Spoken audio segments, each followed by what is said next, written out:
First, about the nature of Chinese communism has changed very significantly over the years.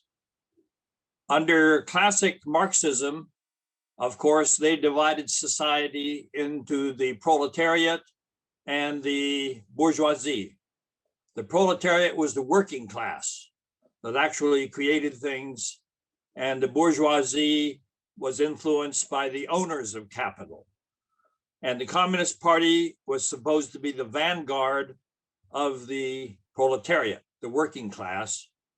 And their goal was to lead a revolution that would establish a state that owned the means of production for the working class.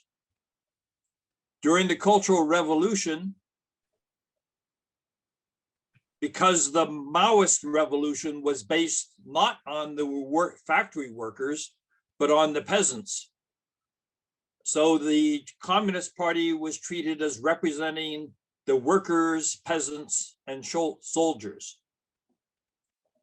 But then we went into the Deng Xiaoping reform and openness policies, in which China was said to have jumped into the socialist phase too soon. And in fact, China was still in the early stages of socialism, and capitalist forces still remained in the early stages of socialism. So this was a justification for still having capitalists in socialist China. But under Jiang Zemin, when he became the party general secretary, he came up with the concept of 3 represents. And the Communist Party, instead of representing the proletariat, the working class, was said to represent the advanced productive forces of the country, which included capitalists and entrepreneurs.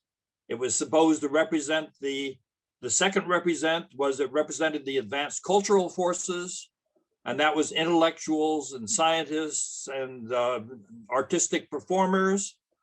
And the third represent was the Communist Party represented all of the people, not simply the so-called working class. Then under Hu Jintao, they abandoned the concept of class struggle and came up with the concept of the goal of communism was to have a harmonious society. So that was abandoning a basic feature of Marxism. So the current Communist Party no longer represents the classic concepts of Marxism. And in fact, they don't use ideology as the entire justification for Communist Party rule in China. For example, I was at in the spring of 1981, former President Gerald Ford visited China, and Deng Xiaoping hosted a small lunch for him. And I was invited to the lunch because I was the chargé of the American embassy in Beijing. And they got into a discussion of why should you have one-party rule in China. And Deng Xiaoping said, what China needs is economic development. China cannot have economic development without stability, and it cannot have stability except under one-party rule by the Communist Party. Now, there's no ideology in that. That's the justification for one-party rule because it provides stability that enables economic development to take place. Now, this was in 1981 when he said this. But in 1989, in connection with the Tiananmen events, we saw that one-party rule didn't guarantee stability in China because you had instability. And so there is some, shall we say, lack of coherence in the concept of why the Communist Party needs to rule China. But at the core of its goal, which is to keep the Communist Party ruling China is the concept that they must deliver economic development. And so, unlike the Soviet Union, where the economy was largely devoted to supporting military development, in communist China, there has been an enormous improvement in the well-being of the people in terms of the economic production of China. But the larger economy is now also permitting them to devote more resources to military development. And that's the area where the United States is most concerned, because China has now developed a modern military which is capable of being used to threaten the security interests of not only the United States, but of China's neighbors in East Asia.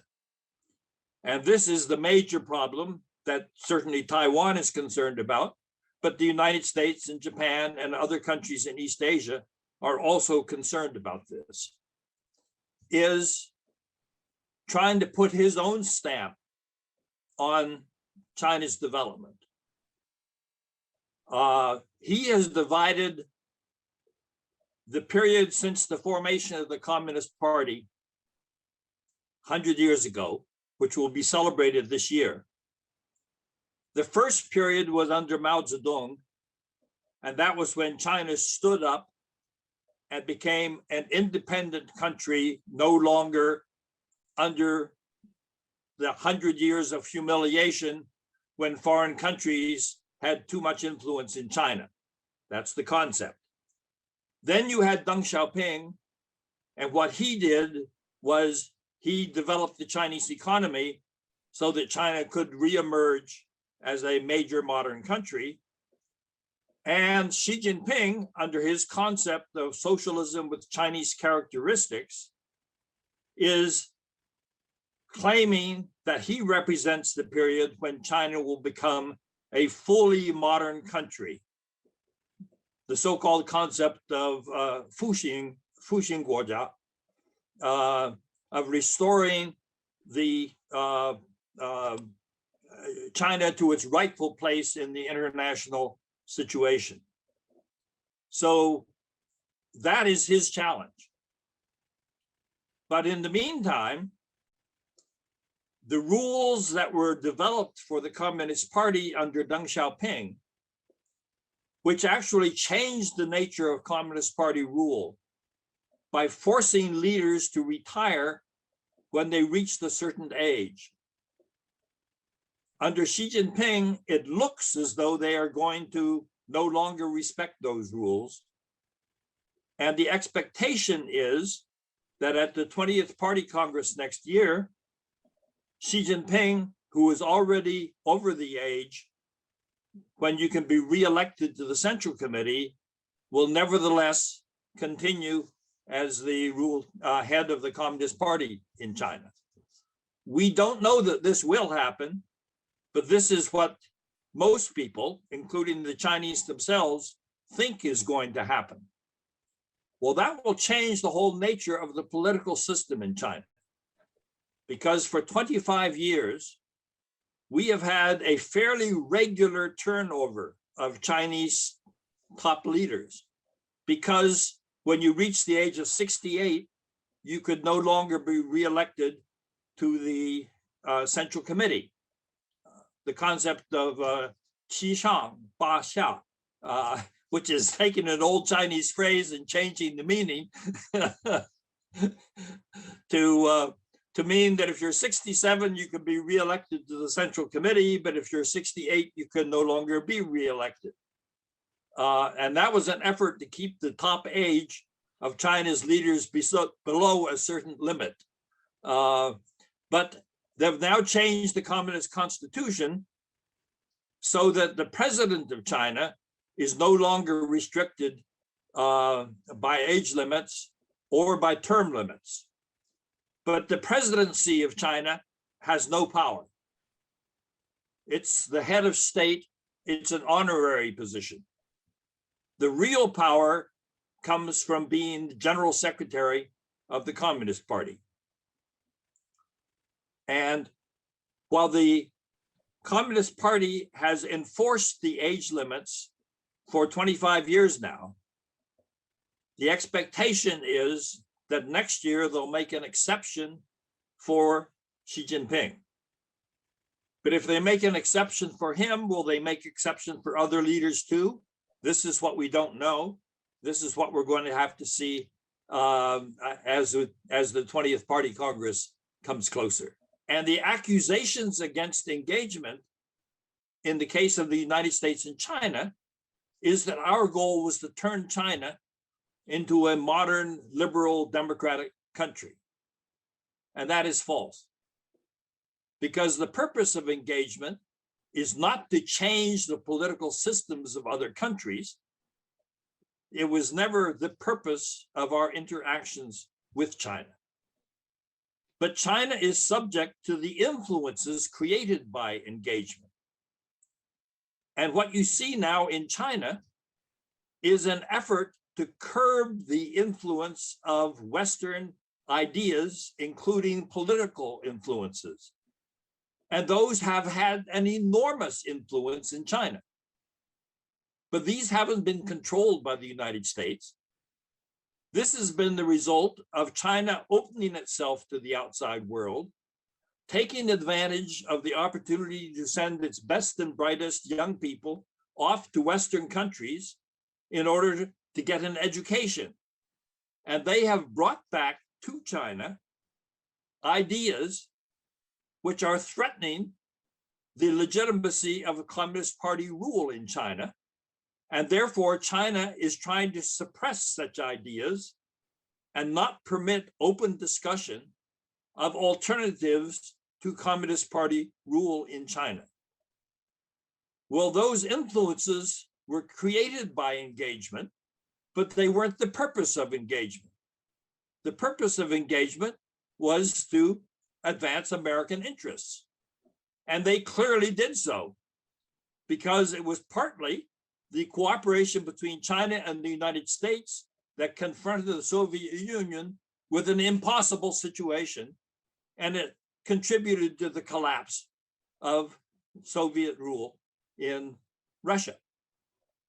So I think that the criticisms of engagement have not been properly formulated to understand what the purpose was and what the accomplishments were. Well, this gets us into this interesting area of, do rising countries always get into conflict with the established countries? And if you look at history, you find that often that is the case. And rising countries also have certain characteristics. They become more assertive. They want their interests to be given more attention by other countries. They can't do that when they're weak. When they get stronger, they want to behave that way. So some Chinese leaders came up with the concept of peaceful rise. They were aware that people would be concerned about Chinese behavior as it became stronger. And they said that China would avoid the behavior patterns of other rising countries in order to rise peacefully.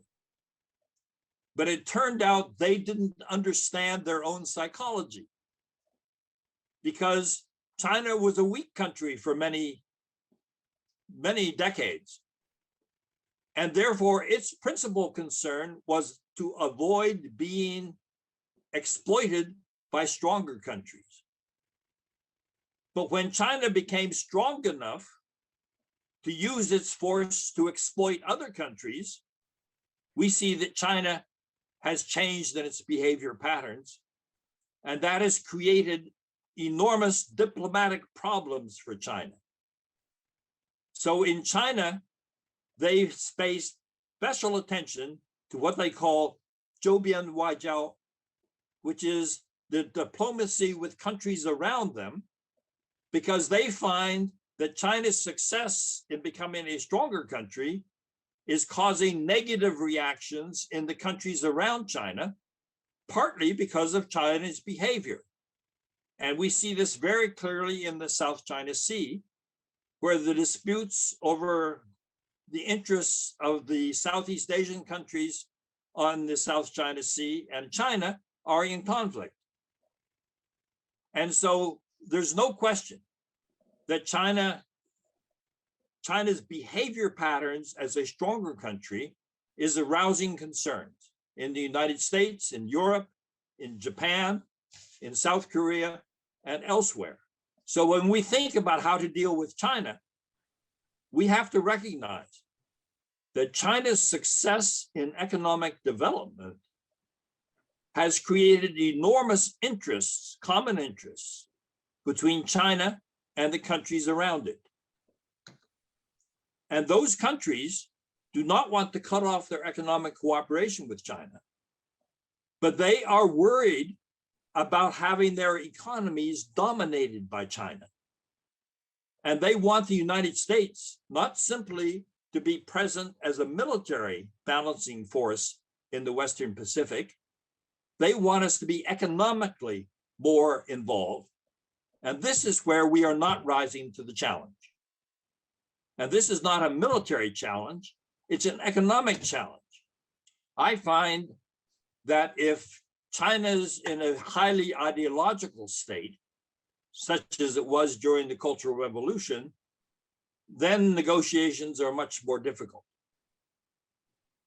But it was in that period that Chairman Mao and President Nixon were able to reach agreement to begin cooperating against the Soviet Union. So that even under those circumstances, the right sort of engagement can actually produce positive outcomes. But when China has not been driven by ideology, I have found Chinese negotiating behavior to be very similar to the negotiating behavior of other countries. Generally, China prefers that you put your cards on the table and that they would then react to them. And that has been the traditional Chinese way of approaching questions. But that's beginning to change. This is what I would call an evolution in the way that China is dealing with the outside world. From asking you to tell them what your approach is, and they will then react, they are now putting forward their own ideas and seeing how other countries react to them. But this is not uncharacteristic behavior. So I don't think that we should treat China as a mystery in terms of how their negotiating behavior proceeds.